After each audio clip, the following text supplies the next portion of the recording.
America के विलिस्का town का एक घर जिसमें हुई एक रात पे 8 लोगों की एक्स से मर्डर जो आज तक अनसॉल्व्ड है, जिसकी कहानी आपके रोंगटे खड़े कर देगी।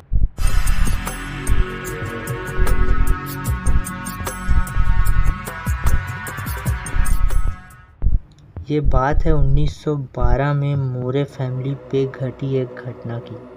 इस फैमिली में 6 मेंबर्स थे, जोशिया मोरे और सारा मोरे, जो दोनों हस्बैंड वाइफ थे, और इनके 4 बच्चे जिनका नाम था हरमन मॉन्टगोमेरी, मैरी कैथराय, Arthur Boyd and Paul Venom.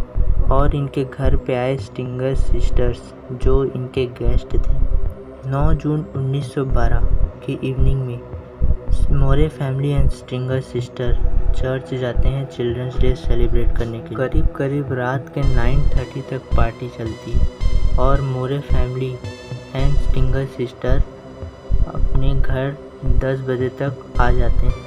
अब नेक्स्ट डे 10 जून 1912 मॉर्निंग में मैरी, जो उनकी नेबर है, वो नोटिस करती है कि मोरे फैमिली अपने मॉर्निंग वॉक के लिए नहीं आए और उनके घर पे कोई हलचल भी नहीं दिख रहा।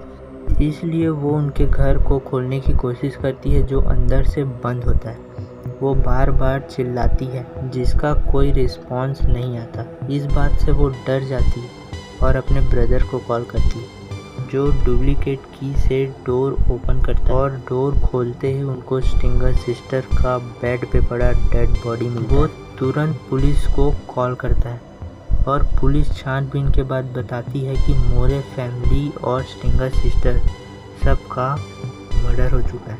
पुलिस को छानबीन के बाद एक एक्स मिलता है जिस पे खून लगा हुआ होता है।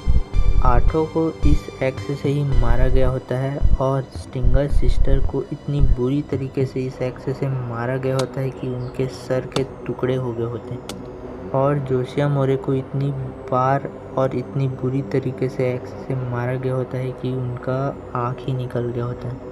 पुलिस और डॉक्टर इन्वेस्टिगेशन के बाद बताते हैं कि मर्डर 12 से 5 के बीच में हुआ है। पुलिस को सिगरेट के बुरके मिलते हैं जिससे पुलिस बताती है कि किलर पहले से ही घर पे आके छुपे थे और सबके सोने का इंतज़ार कर रहे थे। अब पुलिस ने इन्वेस्टिगेशन के बाद बहुत सारे लोगों पे शक किया, लेकिन 2 नाम सबसे ज़्यादा आए, Henry Lee Moore and Reverend George कैली।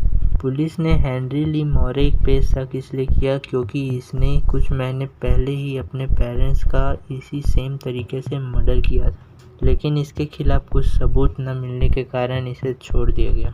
लेकिन रिवेंडेड जॉर्ज कैली पे शक करना जायज़ था क्योंकि इसने बहुत सारे एक्स से पहले भी मर्डर किए हुए थे। और सबसे शॉकिंग बात तो ये है कि इसने 8 जून को विलिस्का टाउन पे एंट्री किया था, जो मर्डर के एक दिन पहले है, और 10 जून शाम को 5 बजे ये विलिस्का टाउन से बाहर गए जब सबका मर्डर हो चुका था।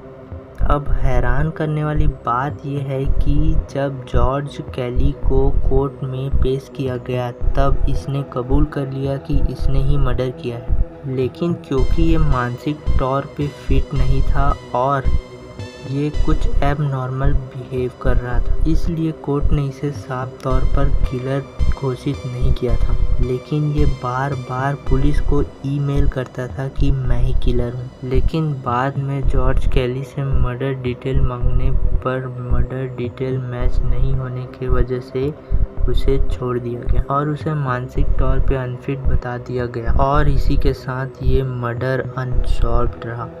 लेकिन अब ये घर एक हॉरर हाउस पे बदल चुका था। अब इस घर के नेबर्स को इस घर से जोर जोर से और बच्चे की रोने की आवाज़ सुनाई देने लग गई, और इस घर के नेबर्स को रात को इस घर के खिड़कियों से कुछ परछाई दिखने लग गई। इस वजह से ये घर बहुत पॉपुलर होने लग गया। लोग इस घर को एडवेंचर के लिए और पैरानॉर्मल एक्टिविटी एक्सपीरियंस करने के लिए देखने आने लग गए, जिसके कारण गवर्नमेंट ने इस घर पे एक रात स्टे करने के लिए लोगों को $400 तक देने लग गए। बहुत लोग इस घर पर एक रात बिताने के लिए गए और उनको भी बहुत सारी पैरानॉर्मल एक्टिविटीज़ फील हुई, जैसे कि किसी बच्चे की रोने की ज़ोर ज़ोर से आवाज़ और बहुत सारी परछाई दिखना, किसी सामान का अचानक से उसके जगह से हट जाना। ये सब बात सुनकर 2014 में पैरानॉर्मल स्पेशलिस्ट रॉबर्ट लॉरेंस उस घर पे एक रात रुकने गए। अब रॉबर्ट लॉरेंस उस घर में है। बज चुके हैं 12:45 और अब क्या होता है, रॉबर्ट लॉरेंस को वहाँ कुछ ऐसा फील होता है कि वो अपने आप को चाकू मार देते हैं, लेकिन लकीली वो बच जाते हैं। और जब उनसे ये पूछा गया कि आखिरकार वो अपने आप को चाकू क्यों मारे और वहाँ उनको क्या क्या फील हुआ और क्या क्या उन्होंने देखा, उनका यह कहना था कि जब वो अपने आप को चाकू मार रहे तब वो अपने आप को कंट्रोल नहीं कर पा रहे थे और उनको पता ही नहीं चला कि वो कब अपने आप को चाकू मार दी। और उन्होंने बताया कि उन्हें भी परछाई दिखी और उनको भी बच्चे की जोर जोर से रोने की आवाज़ सुनाई। ये एक रियल घटना है और ये अभी 2014 की ही घटना। इस घटना के बाद लोग बहुत ज़्यादा डर गए और लोगों ने इस हॉरर हाउस के अंदर जाना ही बंद कर दिया। और आज तक ये मिस्ट्री है कि इनका मर्डर आखिर किया किसने था। तो ये थी आज की स्टोरी। वीडियो अच्छा लगा हो तो लाइक एंड चैनल को सब्सक्राइब ज़रूर कर देना।